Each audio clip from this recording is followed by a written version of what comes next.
अस्सलाम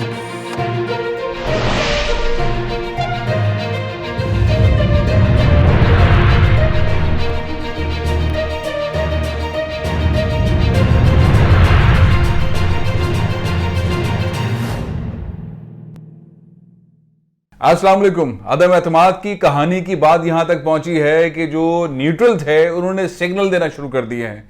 वो जो एक सबसे अहम पार्टी है हुकूमत के अंदर जो कहती है कि हम हुकूमत के साथ हैं, लेकिन हुकूमत की वजह से या हुकूमत के एग्रीमेंट से नहीं है, उन्होंने खुलकर बात कह दी कि हम इमरान खान के साथ हैं क्योंकि हम रियासत के साथ हैं।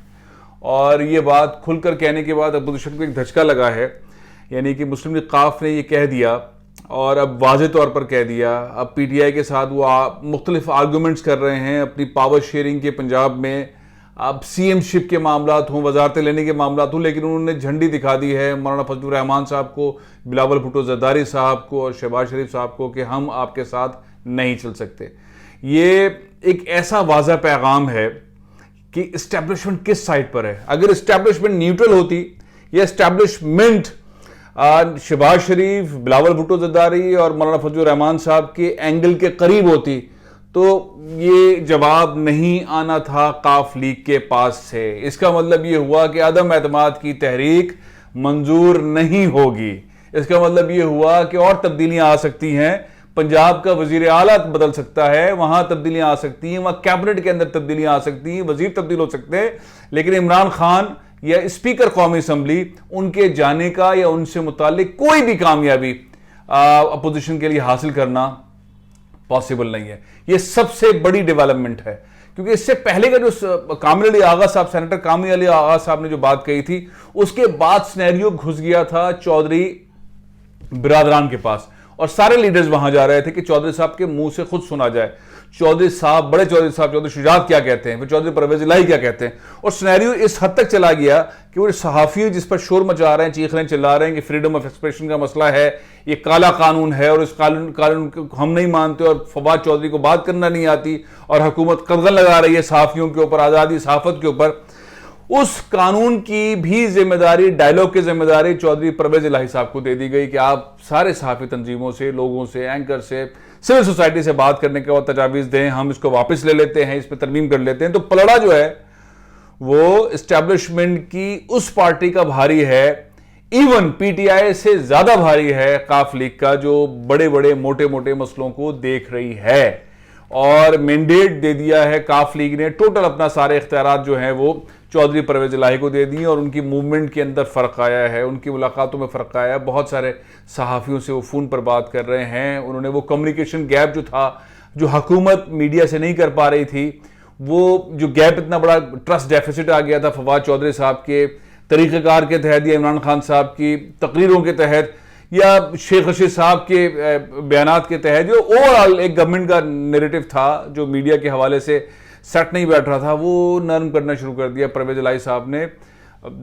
बहुत सारे अहबाब से, जो मीडिया के लीडर्स हैं, उनसे, एंकर से, सहाफ़ियों से बात करके उसको बीच में तोड़ना शुरू कर दिया और दावत देना शुरू कर दी। तो वो एक मंजरनामा डाउन कर दिया। हुकूमत को बचाने के लिए काम कर रहे हैं, हुकूमत को मजबूत करने के लिए चौधरी बिरादरान काम कर रहे हैं, परवेज इलाही साहब हुकूमत को सेटल करने के लिए काम कर रहे हैं, मीडिया को अपनी साइड पर ले रहे हैं और ऐसा एनवायरनमेंट क्रिएट कर रहे हैं जो आहिस्ता आहिस्ता टिल्ट करेगा।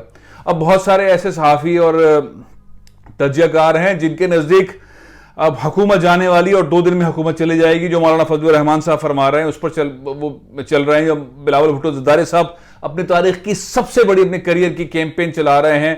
लोग उनकी तकरीरों को कोट कर रहे हैं कि बस चूंकि यूसुफ गिलानी को उन्होंने कह दिया इस्लामाबाद पहुंचो, खुशी शाह को कह दिया इस्लामाबाद पहुंचो, इसलिए बस अब गई हुकूमत और बिल्कुल तैयारी मुकम्मल है। लेकिन वो मोटे मोटे पॉइंट्स, जो जंक्शंस हैं हुकूमत के, उनको कोट भी नहीं कर रहे हैं, उनको सुन भी नहीं रहे, उनको समझा भी नहीं रहे अपने पाकिस्तानियों को कि ये जब तक आप इन 3 सतून जो इस वक्त हुकूमत के इत्तेहादी हैं उनको नहीं देखेंगे कि उनका मूवमेंट किस तरफ है, और उनको जहां से इशारा मिलता है उनकी मूवमेंट को नहीं देखेंगे, तो गाड़ी कामयाबी की तरफ अपोजिशन की नहीं चल सकती। सिवाय इसके क्या कामयाबी मिल सकती है बिलावल भुट्टो जरदारी को कि अपने करियर का बेहतरीन वो एक कैंपेन चला रहे हैं जो उनको मुस्तकबिल में काम आएगी। चूंकि पीपल्स पार्टी बहुत वीक है पंजाब के अंदर, उनको एक बेनिफिट मिलना शुरू हो गया, लोगों से उनका राब्ता शुरू हो गया है, और ये मुस्लिम लीग नून के खिलाफ जाती है ये बात। ये हुकूमत के खिलाफ कैंपेन चलाकर एडवांटेज लेकर बिलावल जो रूल कर रहे हैं वो बेसिकली डायरेक्टली इनडायरेक्टली मुस्लिम लीग नून को थ्रेट कर रहे हैं, मुस्लिम लीग नून के ग्राउंड में खेल रहे हैं, उनके किचन में आ रहे हैं, उनके लॉन्च पे बैठ रहे हैं और अपनी तंजीम साजी वाली मीटिंगें करके पीपल्स पार्टी को मजबूत कर रहे हैं। बेसिकली ये जरदारी साहब का दिमाग जिसे कहते हैं कि प्रोफेसर डॉक्टर आसिफ अली खान जरदारी जिस तरह से चलते हैं, तो वो पीपल्स पार्टी इस वाले साइड पर है। मुझे तो बहुत सारे जराए कह रहे हैं कि राजा परवेज अशरफ साहब सिंध के बहुत सारे लीडरान के साथ लाहौर में मीटिंगें कर रहे हैं, एक एक डिवीजन, एक एक डिस्ट्रिक्ट, एक एक शहर को पंजाब को किस तरह से डिजाइन किया जाए, क्योंकि खजाना जो है सिंध गवर्नमेंट का पीपल्स पार्टी के पास है, तो वो किस तरह से लोगों को अकोमोडेट करके आगे लेकर आएंगे। तो पीपल्स पार्टी अपने आप को पंजाब में मजबूत करने में लगी हुई है। ये उनकी प्रायोरिटी में दूसरे नंबर पर आ गया है इमरान खान, चूंकि अब तो पैकेज अनाउंस कर दिया है, अब तो यूटिलिटी स्टोर्स से मुतालिक और खाने पीने की अशिया से मुतालिक भी पैकेज आ रहा है, तो पेट्रोल के प्राइसेस कम, गैस के प्राइसेस कम, बिजली के प्राइसेस कम, अब खाने पीने की अशिया भी, तो वो प्रेशर जो था इमरान खान पे वो पीछे आ रहा है। आवाम आहिस्ता आहिस्ता फील करेंगे कि भाई चीज सस्ती मिल रही है, तुम कौन। और काफ लीग ने ड्राइविंग सीट ले ली है, पंजाब की ड्राइविंग सीट भी ले रहे हैं, और फेडरेशन के जो मसाइल हैं जिसपे मीडिया नाराज है, यार मीडिया नाराज होता है तो बहुत सारी चीजें बदल जाती हैं, तो उन्होंने कहा ठीक है परवेज इलाही साहब डील करेंगे, तो वो स्विच हो गई हैं चीजें, तो वो प्रेशर वहां से डाउन होना शुरू हो रहा है। मैं आपको बता रहा हूं जिस तरह के कम्युनिकेशन के इशारे, और आपको आने वाले दिनों के अंदर और चीजें नजर आएंगी, तो ऑर्डिनेंस वापस या उसके अंदर तरमीम और बहुत सारी तब्दीलियां इस साइड की, महंगाई में कमी जाहिर है। तो ये जब एस्टैब्लिशमेंट ने काफ लीग को रोक दिया तो एस्टैब्लिशमेंट एमक्यूएम को नहीं रोकेगी, और एमक्यूएम के पास तो पत्ते ही नहीं है। अब इसलिए पत्ते नहीं है कि जिस तरह से उन्होंने गेम चलाया है, उस गेम के बाद उनके पास अगर वो मुस्लिम लीग नून का या पीपल्स पार्टी का साथ देते तो उनके हाथ में हासिल क्या होता है। वो 30 साल पुरानी उनकी कैंपेन जाके हैदराबाद यूनिवर्सिटी वाली इस गवर्नमेंट ने मंजूर की है, और छोटे मोटे और उनके 2-4 काम हो गए, 2-4 काम और इनके होने वाले हैं। तो एमक्यूएम के तो मफाद में है ही नहीं कि वो मुस्लिम लीग नून के साथ खड़ी हो, या जिनको इतने सालों से बुरा भला कह रहे हैं पीपल्स पार्टी के जाके गोद में बैठी हैं, तो पॉसिबल नहीं है। वो प्रेशर बिल्डिंग के तहत अपनी जो चंद चीजें रह गई हैं उसमें और स्ट्रेस करके अपना सामान, अपने मामलात, अपने सिस्टम को आगे ले जाना चाहते हैं। वो बाहर नहीं निकलना चाहते एस्टैब्लिशमेंट की अम्ब्रेला से। इमरान खान है या इमरान खान नहीं है, दोनों सूरतों में एमक्यूएम एस्टैब्लिशमेंट के साथ रहेगी और रहेगी। ये लंबी उनके घंटों की मीटिंगें और गुफ्तगू का निचोड़ और बहुत सारे सवालात के जवाब ना देने के बाद मैं इस नतीजे पर पहुंचा हूं कि एमक्यूएम के पास कोई ऑप्शन नहीं है। जहां एस्टैब्लिशमेंट कहेगी एमक्यूएम उस तरफ चल पड़ेगी। अपना चीखना चिल्लाना, मातम करना और शोर मचाना और अपनी बातों को कहना वो जारी रखेगी, लेकिन एस्टैब्लिशमेंट के बगैर नहीं जाती। और तीसरी पार्टी जिसके ऊपर अपोजिशन अब आसरा लगाए बैठी है वो है जीडीए। जीडीए कभी भी सौदेबाजी नहीं करेगी। जीडीए के पास हमेशा से रिवायत यही रही है, जीडीए पीर साहब पगारा फौज से उनके टिल्ट के हिसाब से मूव कर सकते हैं। वो कभी जरदारी के साथ सौदेबाजी, जो भी उनको ऑप्शंस मिले उस सौदेबाजी में नहीं जाएंगे, और किसी सूरत में भी ऐसा नहीं होगा। तो ये सारे ऑप्शंस खत्म हो गए। अदम एतमाद की तहरीक की कामयाबी का कोई रास्ता फिलहाल नजर नहीं आ रहा। अब आ जाए, अगर हो जाता है कि कुछ लोग पीटीआई के, जो कि शाहिद खाकन अब्बासी कह रहे हैं और सनाउल्लाह साहब कह रहे हैं, राना सनाउल्लाह साहब के, कुछ बहुत सारे हमारे पास ऐसे लोग हैं जो पीटीआई के हैं और वो स्विच कर जाएंगे, उस दिन पहुंचेंगे जब हम डेट अनाउंस कर देंगे तो वो पहुंचेंगे और वो वोट जो है वो इधर दे देंगे। तो फ्लोर क्रॉसिंग वाली सीट के ऊपर तो डी सीट हो जाएंगे। मुश्किल है काम, लेकिन बहुत क्लियर है हो जाएंगे। तो क्या मुस्लिम लीग नून उनको टिकट देगी अगले सेटअप में? मुस्लिम लीग नून लोगों को टिकट देगी तो उनके अपने लोग बंदे कहां जाएंगे? ये बड़ा मुश्किल खेल है।